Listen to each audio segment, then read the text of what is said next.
Hello everybody, and thanks very much for all the support with all of my videos, and I'm very grateful to everybody who's kindly subscribed to my YouTube channel. So please press subscribe to get notified when my videos come up. Today I want to speak about the Irish government and the future composition talks already in train following the Irish general election. And there will be 174 TDs elected, which constitutionally we're supposed to have one TD for every 20 to 30,000 people in the population. But we know with the turnout at around 60%, or slightly less in some places across the country, we've seen so many people become disconnected and disenfranchised from the political system. And apathy is a huge issue also as well. But again, what's happened is it's emboldened the status quo. We've seen Fianna Fáil and Fine Gael come together with about 40% of the vote, which again is about 24% of the population have given them first preferences. Now, if you consider Sinn Féin's vote, which has dropped to about 5%, and also we've seen the Green Party collapse, again used as a mudguard for Fine Gael and Fianna Fáil over the last few years, and again their vote has completely collapsed. They've only one TD returning. And unfortunately, it is Minister for Disintegration, Roderick O'Gorman, their leader, who will be returning, where they had 12 TDs. A lot of that vote has been dissipated towards more for middle class voters in around the Social Democrats and the Labour Party also as well. We've seen Sinn Féin, for instance, vote being taken down to a good degree because of their narrative to be sitting on the fence on many issues. We've seen that most recently with the immigration chaos, for instance, where they're not speaking out about it until the last minute. But it is important.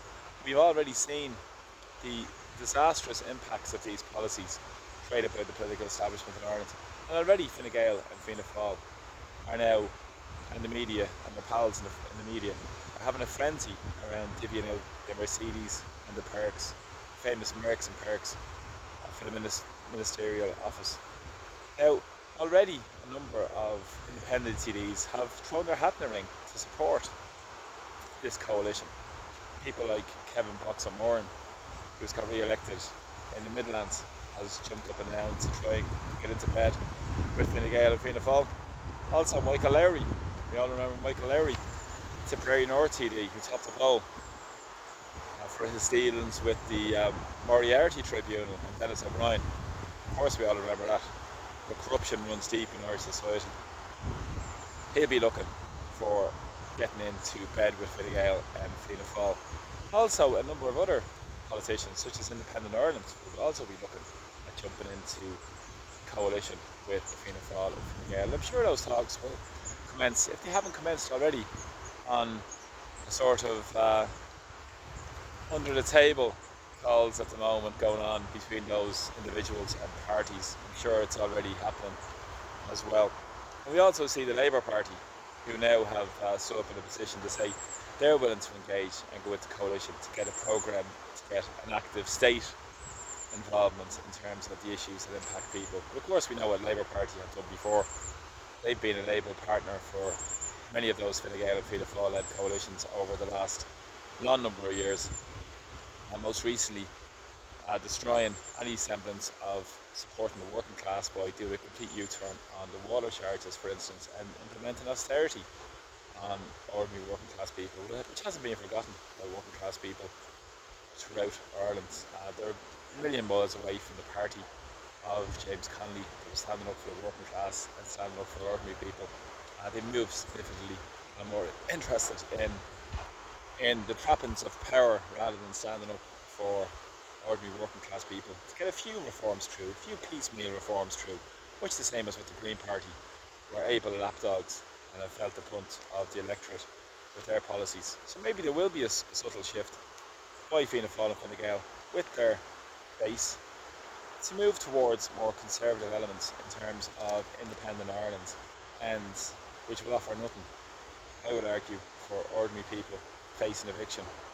We might get a few local issues sorted out. Perhaps they'll fix the roads.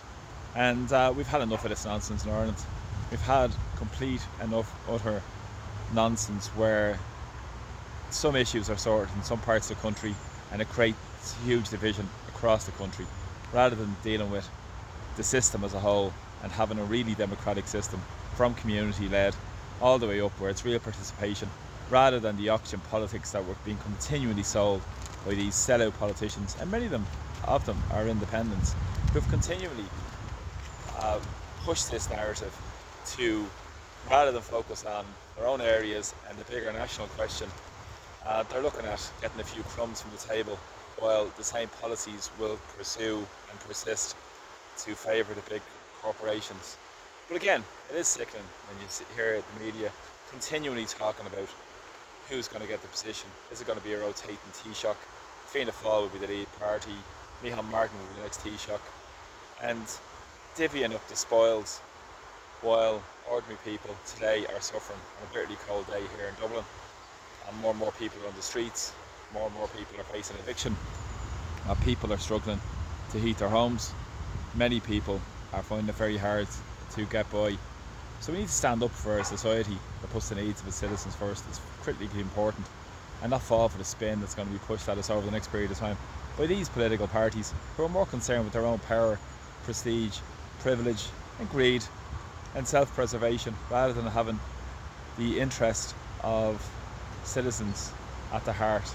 Because Fianna Fáil have said it, Fine Gael have said it, they're pro big business. That's their cue for pro enterprise, not small business, pro big business, pro EU neoliberalism, pro warmongers, dragging us towards NATO and eroding Irish neutrality. So they're the antithesis of our independence and our sovereignty and our democracy. We need to build that movement in Ireland now more than ever, and keep using your voice and using whatever platform you have. Speak to your friends, speak to your neighbours, speak to people in communities around the real issues that impact people, and also come together to try and develop and build an Ireland that we're proud of, rather than an Ireland that just serves the oligarchs and the elites, which is corrupted by the media classes in Ireland, completely bought off with their €725 million to RTE over the next 3 years. So thanks for the support with my videos, really appreciate them, and please just press subscribe to my YouTube channel if you can, and you get notifications when the videos come up, and just share your videos if you can. I'm very grateful that everybody shares my videos also as well. And take care. Talk to you all soon. So, bye bye.